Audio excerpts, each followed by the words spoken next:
Bizim bu evler yani su baharın kalktıkları sıra tabii özellikle bizim bu taraf yani şeydir.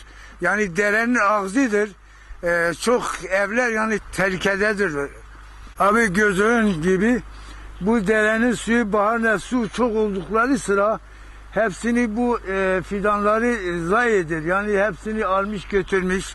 İsterim devlet buna bir çare bulması gerekmektedir. Bu böyle kalırsa hem vatandaşların evi yıkılır hem de diyelim bu fidanlar kalmayacak. Yani bu fidanların çoğu da bu dereden vardı. Yani dere dolu fidan diye hepsini su aldı götürdü. Baharın suyu çok olduğu için bunu dereyi alır götürür. Mesela hepsini su aldı götürdü. Şimdi ne kadar kalmış? Yani az bir miktarı kalmıştı. Yani burası en azından 3 dönüm olduğu yerde şimdi bir dönüm kalmamış. Bunun hepsini su almış götürmüş. Yani bu derenin su şimdi bu kadar bu kadardır ama yaz oldukları sıra çok fazla olur. Yani bazen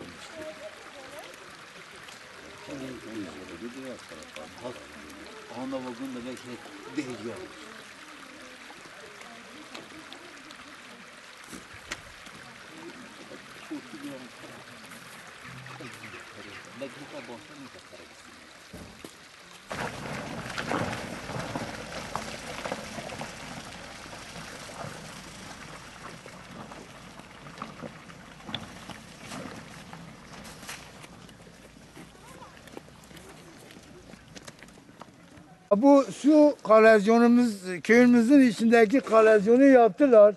Kalezyon yukarıda. Yukarıda kalezyonun bir tanesi dolmuş, tıkanmış. Birkaç yere de başvurdum, müracaat ettim. Şirket kendi tarafından adamları gönderdi, fotoğrafını dahil çektiler.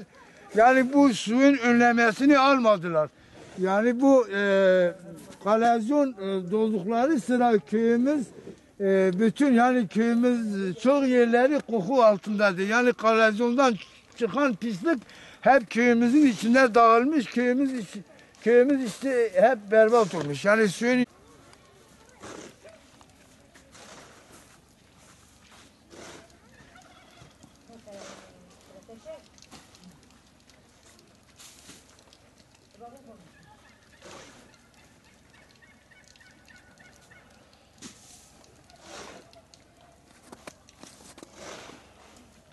bizim kalezyon dolduğu yer burasıdır. Bu dolmuştur. Birkaç defa müracaat ettim. Arkadaşlar yani şirket tarafından geldiler. Buranın fotoğrafını çektiler. Dediler ha bugün ha yarın derken gelip yapmadılar. Buranın kokusu bir köy almıştır. Bir köy. Bizim köyün kokusunun altından kalmıştır. Abi bizim bu köyün okulu işte budur. Yani bizim köyün nüfusu 870 nüfusu vardır. Köyümüzde 120 tane öğrenci çıkır. Öğrencimiz fazladır. Okulumuz halen de 2 dersliktir. Birkaç yere de başvurdum veyahut da milli eğitime de dahil gittim. Hem dilekçe verdim hem kendilerine ilettim. Yani söyledim bizim köyün öğrencisi 120'dir. Köyümüzde 2 ders okulumuz vardır. Bizim bu köy esasen 5-6 köy merkezdir. Bizim köyün yani bu depreme çok rızkıdır. Çünkü depreme rızkı dediklerim sıra duvarları taştır. Temeli dahil oturmuş. Yani birkaç defa da söyledim. Hatta keşif geldi. Yani milli eğitimden keşif geldi. Memurlar geldi baktı. Yani rızkı olduğunu da kendileri söyledi ama bir şeyler yapmadı. Yani ellerinden bir şey gelmedi. İsterim ha devletimizde veya Cumhurbaşkanımıza dahil bizim bu köyün okuluna bir yapılmasını istiyorum. Yani